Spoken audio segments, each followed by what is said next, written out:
This is Valley News Live at 10.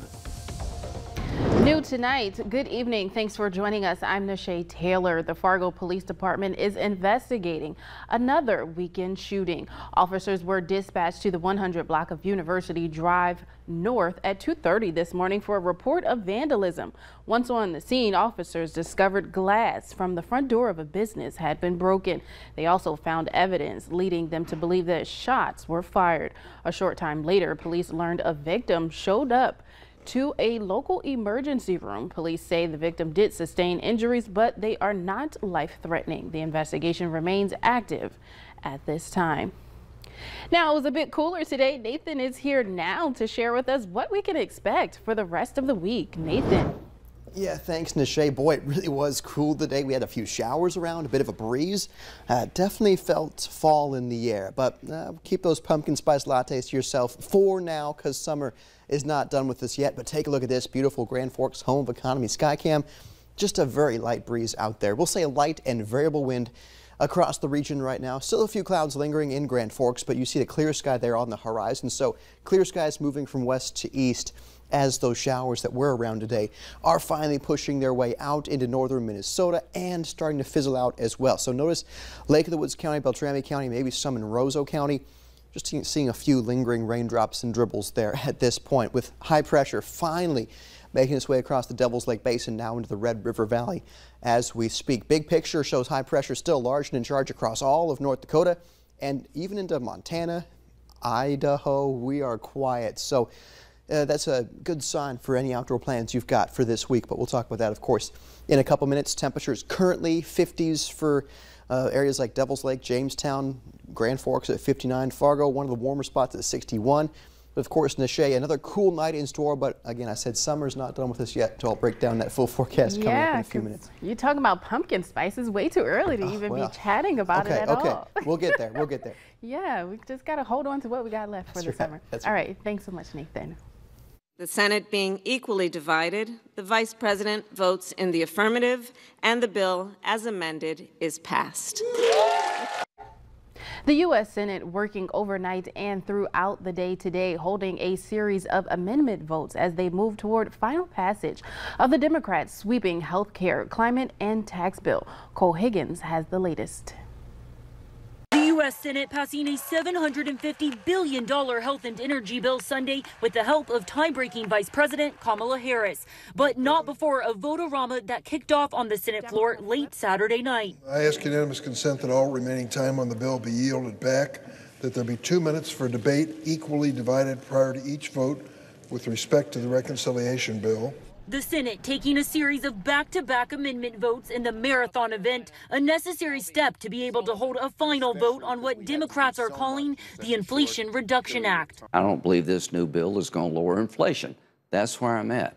Republicans using the vote-a-rama to put Democrats on the spot and forcing politically tough votes. Not having voted in the affirmative, the motion is not agreed to. The point of order is sustained, and the language will be stricken from the amendment.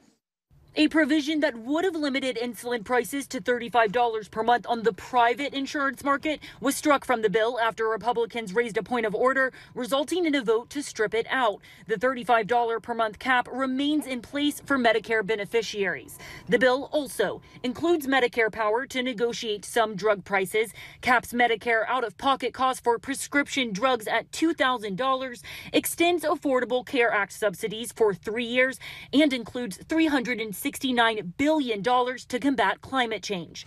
I'm Cole Higgins reporting. Now that the legislation has passed in the Senate, next it heads to the House of Representatives, which is expected to take up the bill this Friday. North Dakota Senator John Hoeven voted against the bill. He says its reckless spending will worsen inflation. Earlier, Hoeven spoke on the Senate floor and called on his colleagues to reject the legislation.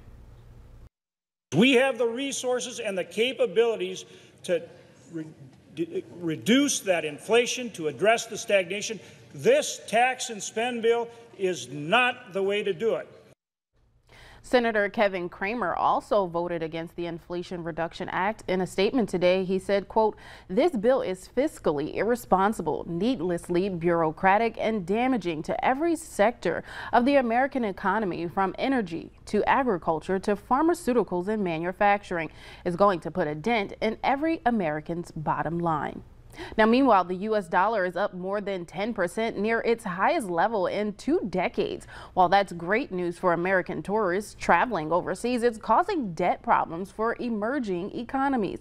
The International Monetary Fund estimates that 60% of low-income countries are at a high risk of debt default. Some Americans worry about a recession, and if that happens, experts say it could also lead to a global recession.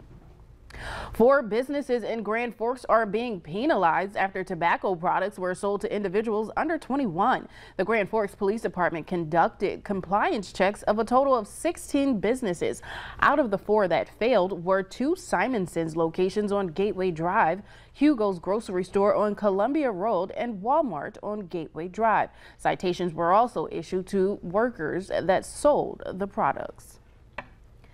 There are worries of a new disaster following reports of shelling near Europe's largest nuclear power plant. Here's the latest on the war between Russia and Ukraine.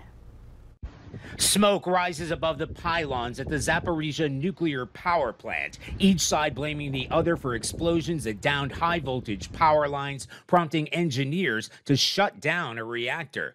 The nuclear watchdog IAEA warning of a very real risk of a nuclear disaster at Europe's largest nuclear power facility.